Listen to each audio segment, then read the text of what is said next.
So thank you to those of you who did take the time there just to take a few minutes to remember those who died on 9/11, 19 years ago. Um, really do appreciate those who took the time with me. And I thought it was important to start this video with that because one of the first things that I used to get accused of when I started questioning 9/11 was disrespecting the memories of those who died. And that is the last thing I've ever wanted to do. I feel like it is our duty as people to take the time to find out exactly what did happen on that day, so that we can do justice to the people who died. The worst thing we can do is go along with something that is very obviously a lie, and to allow that to become history, because that, in my mind, really is offensive to the memory of those people who died in those towers that day. So I'm just going to talk to a little bit about today, and the reason I've decided to combine my 500 sub and 9/11 special. We hit 500 subscribers this week, so very much appreciated. And for years I've kind of wanted to do my own video on 9/11 and what I think happened, and it just seemed quite pertinent to combine those two together into one video. Now my personal journey through 9/11 started on the day. On this day, 19 years ago, I will have been at home. We just got home from school early that day. And I remember being in the living room and going in to find a picture of the first tower. Looked like it was burning, smoke pouring out of it. And it felt to me like it was out of a film or something. It's the bizarrest experience. I'll never forget it. That feeling that I was in some sort of fantasy land, like it wasn't real. And I remember being at home when it was about 10 minutes from now, the second plane went into the tower. We saw the second plane go into the tower. And I remember being stunned by what I was seeing. And my very first suspicions happened on that day when I watched those towers come down.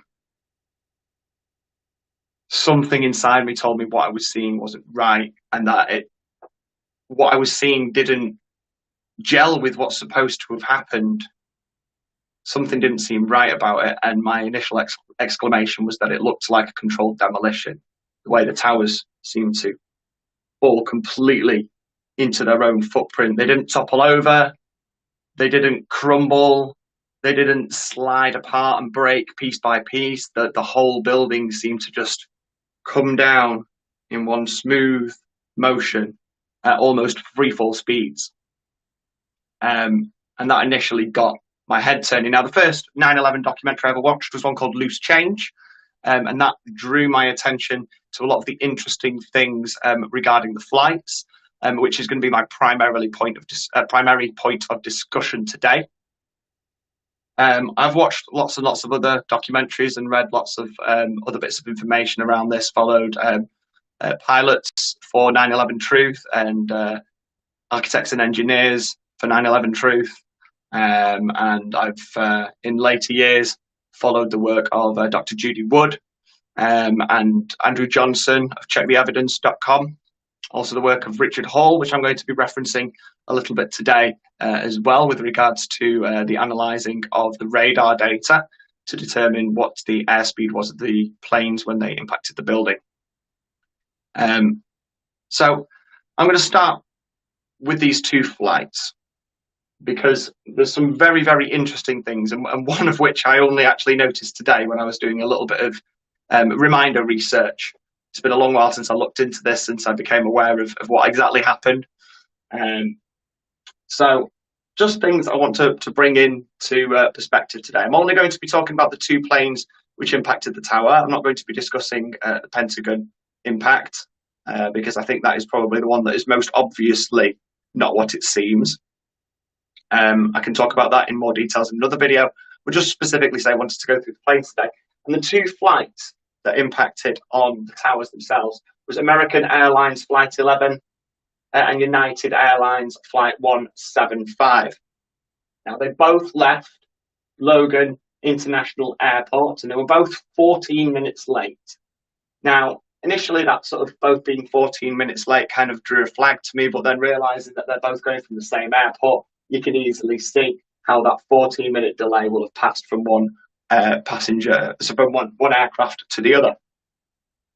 The first flight, American Airlines Flight 11, left at 7:15 a.m. in the morning, and that was a Boeing 767-200ER. And the second one was United Airlines Flight 175. That left Logan International Airport at 8:14 a.m. And that was a Boeing 767-200. Now, the thing that I noticed today, which actually made my skin crawl, and I probably didn't notice it at the time because this was very close to the beginning of my investigation into various, conspiracies and into my alternative knowledge journey. And at the time, I didn't really give much credence to a lot of the numerology that people like to sort of put up there.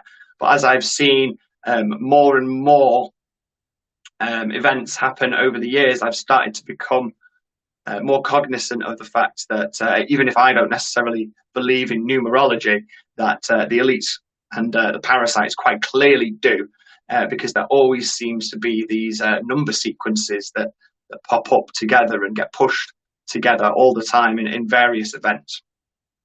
So what did I notice today? Well, I was checking just to see what the recorded passenger and crew numbers were for the flights, because I knew that they were really bizarrely light on passengers. We'll talk more about that in a minute. But American Airlines Flight 11, according to the wiki, had 81 passengers on board and 11 crew. 81 passengers and 11 crew. So what we've got there, 8 and 1 is 9 plus 11. 9/11 passengers and crew. United Airlines Flight 175, 56 passengers and 9 crew. Well, what's 5 plus 6? 11. 5 plus 6 is 11 and 9 crew. 9/11 again. Now, take that on its own, yeah, surely could be a coincidence, but that's a pretty long shot that those two flights together would both contain those numbers 9 and 11. So something certainly to be aware of there. Anyway, so those two flights took off, been hijacked en route. And the first thing that's quite bizarre to note is that there doesn't seem to have been any sort of response from air traffic control or from the military or anything like that. And the radios, I forget what it's called. They have a radio that transmits all the time the flight details and flight logs and stuff like that to air traffic control. So there's always a digital connection between the plane and the air traffic control transponder signal. That's it. The transponders were actually turned off for a period of a few hours. And the normal immediate response to a plane transponder signal going off is to have military jets scrambled, especially when such planes are showing flight paths which deviate from their assigned flight paths. And are shown to be going towards built up areas with no radio contact from the pilots. And normal procedures for hijacking were not followed on that day. Another thing to note, very interestingly, is that there were only 2 jets available to cover the whole of North America on that day, because all other military jets were engaged in military exercises. And what was one of those military exercises? To simulate an attack on the World Trade Center. We say that again. One of those military exercises was simulating an attack by aircraft on the World Trade Center. Just bear that in mind. Just bear that in mind as we go forward. So those were my initial suspicions about the aircraft. The next thing that I encountered that was, again, quite interesting and quite disturbing, was when we look at the max carrying capacities of the Boeing 767-200 and the 767-200ER. Now, their carrying capacities are 216 for the 767-200 and 181 for the 767-200ER. Now, when you do a little bit of maths, 767-200 had a total passenger load there of 65 passengers out of a total of 216 potential seats on that plane. That plane was 26% full, 1/4 full. Now, anybody who knows anything about the airline industry is they like to have as many of those seats filled as possible. They will do anything they can to fill up those seats. They will knock them off cheap. They will give last-minute discounts. They'll do anything they can to get even one extra body on those planes because it is expensive to fly. It is expensive, and they want to get every last penny that they can out of that fuel. So a 26% full plane is pretty much unheard of in the aviation industry. The next one to draw attention to is the American Airlines Flight 11. Now, that had a total of 92 passengers and crew out of a potential capacity of 181. That makes that plane 45% full. Again, less than half of the potential passengers on that plane. And back to what I said before, airlines don't like flying light. They like to squeeze as much money as they possibly can out of every single seat. Every single seat is space in the plane, and that's fuel that's costing them. So they want to get as many people on the flight as possible. And these two numbers of 26% and 45% full are very, very suspicious. Now, what is also worth noting is when you actually look into the passenger manifests, they're quite interesting. They seem to contain lots of people who were part of the intelligence industry, who were part of the military industrial complex, people on there from companies like Boeing, like Lockheed Martin, like DARPA. If you can actually go out there and have a look at the passenger manifests for those flights, please do, because it's very, very interesting, the people who were supposed to have been on those flights. So the next thing that I'm going to talk about today is the impossible airspeeds and impossible crash physics which were demonstrated on that day. Now, the max cruising speed for a Boeing 767-200 is around 850 to 900 kilometers per hour airspeed. That is 459 to 486 knots, thereabouts. And for those who like the miles per hour, I've converted it over here to 528 to 559 miles per hour. Now, that is at cruising altitude of 39,000 feet. Now, the reason that this is important is because the maximum speed is a mixture between the maximum power output of the engines and the maximum air resistance that they are likely to encounter. Other factors to bear in mind are the ability of the airframe to withstand those forces. So it isn't actually the engines that will fail first. The engines will, quite happily get you up to those sorts of speeds and potentially even faster. But if you exceed those speeds at those air densities, then you start to suffer major structural damage and structural failure. There was a great example of this with an Egyptian Airlines plane, which did similar speeds to what was recorded on 9/11, and we'll go into that in a little bit. similar speeds to what was going on at 9/11, and within 5 seconds of reaching those speeds, the aircraft broke into pieces to the point where they found 2 separate crash sites. The airplane just broke up in midair because of the dynamic resistance of the air that was placed on the airframe at those speeds. Now, I'm going to quote a little bit from the Pilots for 9/11 Truth website here, where there have been lots of real airline pilots who have questioned a lot of the things that have gone on and done a lot of research into the airspeeds that have been claimed and the flight plans, and for a start, the ability for even a well-trained pilot to fly such an aircraft at those speeds and with those levels of precision, let alone the hijackers who were known, and you can find quotes from their pilot trainees, the pilot instructors who were teaching these guys how to fly.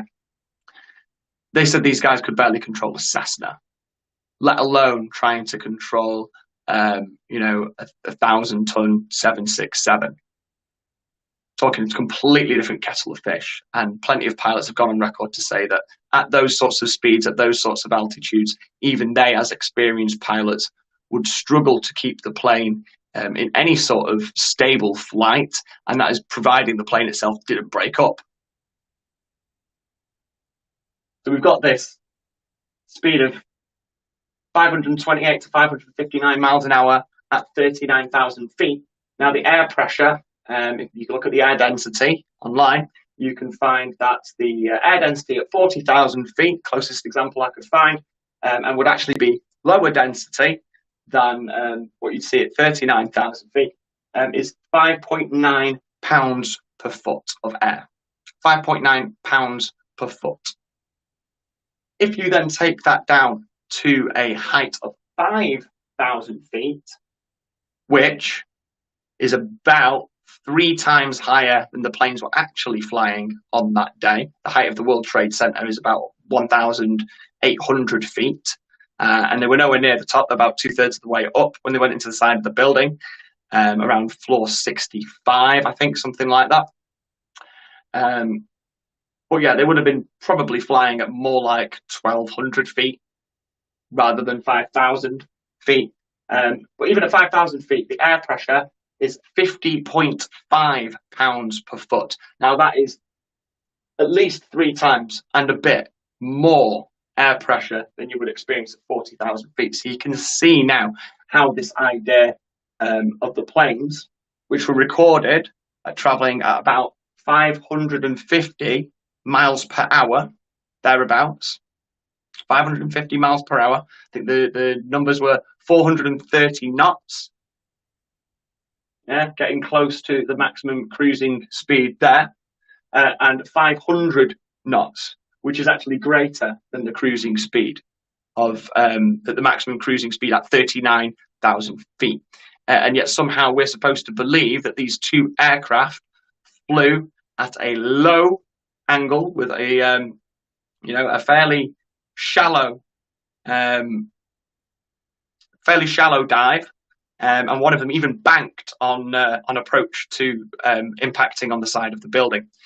So just looking at those right there, you can see that there's it's a big stretch of the imagination to imagine that these aircraft could travel at their maximum cruising altitude speed at basically sea level.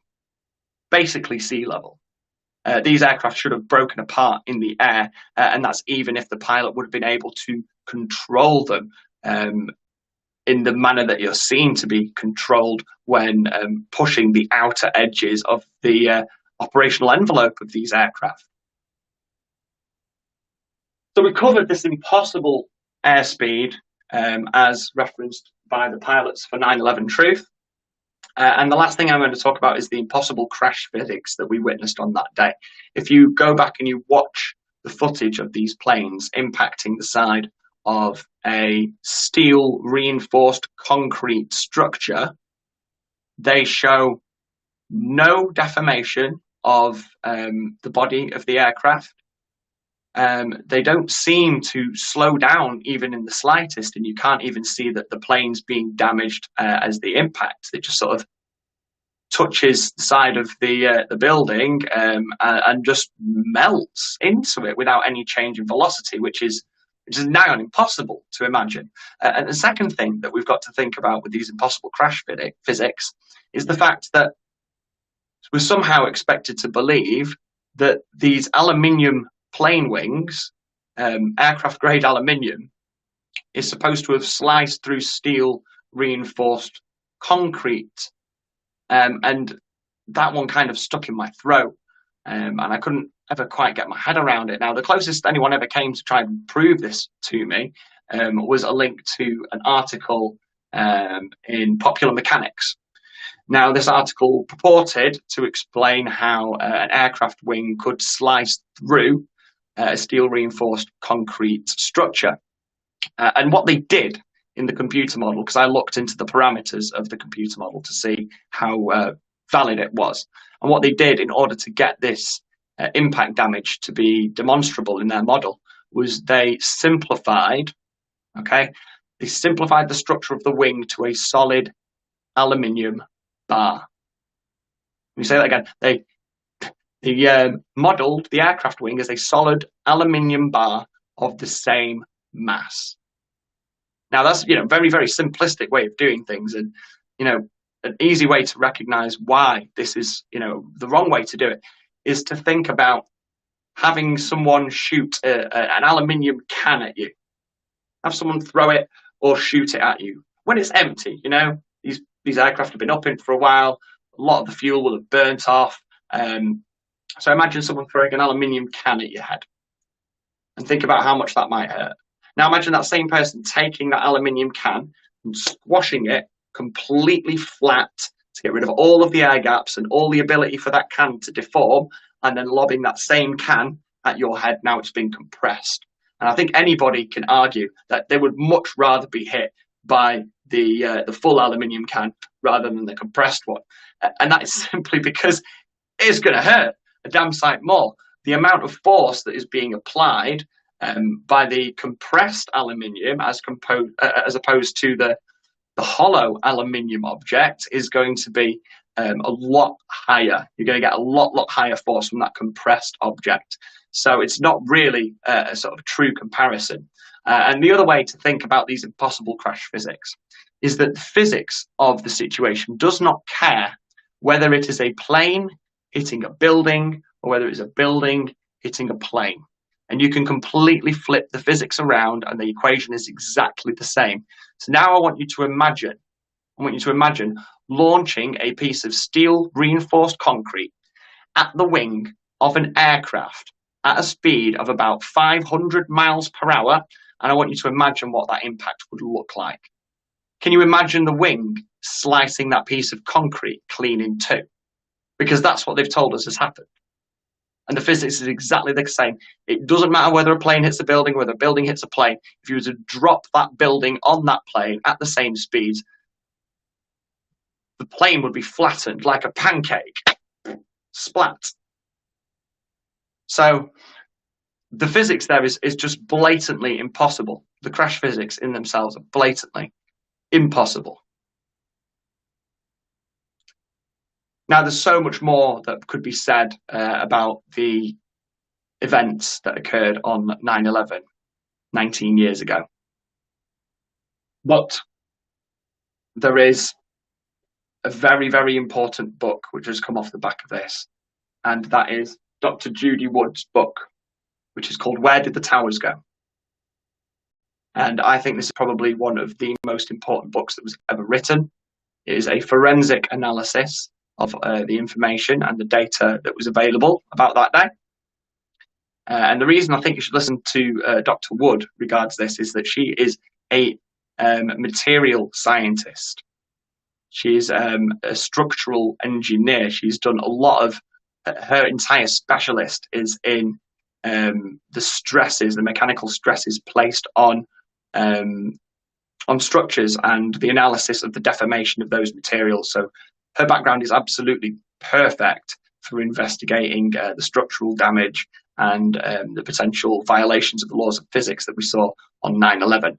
And long story short, what Dr. Judy Wood's book proves is that there was an amazing technology demonstrated to us on 9/11. And this technology has the potential to revolutionize our world because it demonstrates a use of magnetic fields and radio frequencies and static fields, which seems to indicate that there is energy to be harvested in the vacuum of space itself. Because what we've got to remember is that those entire buildings were pulverized. I'm not going to use the pulverized, I'm going to use Dr. Wood's word, dustified. Pulverized implies some sort of mechanical work that has gone on. And in her book, she proves that the upper falling sections of the building did not have enough mechanical energy to bring down the buildings and pulverize them in the same moment. There is simply not enough energy available. And when you do the calculations for the amount of energy that was required to do the damage that was done, you're looking in terms of a nuclear weapon sort of energy levels. Well, clearly a nuclear bomb didn't go off. Clearly a nuclear bomb did not go off. Few things, crucial things missing. Radiation, the bright white light, the flash, the shockwave. All these things weren't present. And what was demonstrated to us on 9/11 was advanced energy technology.